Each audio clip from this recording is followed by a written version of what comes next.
السلام علیکم۔ Arabic grammar کا انتہائی اہم موضوع آج ہم پڑھیں گے کلمہ، اسم، فعل اور حرف۔ کلمہ کسے کہتے ہیں؟ زبان سے نکلنے والے ہر بامعنی لفظ کو کلمہ کہتے ہیں، یا جو لفظ بھی زبان سے ادا ہو اگر وہ بامعنی ہو تو وہ کلمہ کہلاتا ہے۔ اس کی 3 اقسام ہیں۔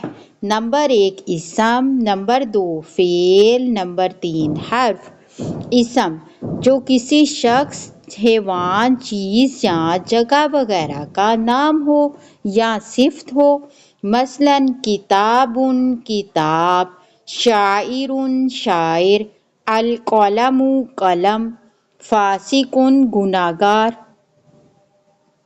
فعل جس کلمے سے کام کے ہونے یا کرنے کا پتہ چلے اور کوئی زمانہ بھی پایا جائے، مثلاً عبد اس نے عبادت کی، خلق اس نے پیدا کیا، نعبد ہم عبادت کرتے ہیں یا کریں گے، یخلق وہ پیدا کرتا ہے یا کرے گا۔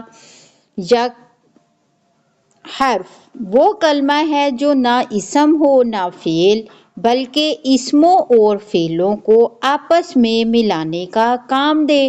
یعنی کہ حرف کس کو کہتے ہیں؟ وہ کلمہ جو نہ اسم ہو نہ فعل بلکہ اسموں اور فعلوں کو آپس میں ملانے کا کام دے، اور اگر الگ استعمال ہو تو کوئی فائدہ نہ دے۔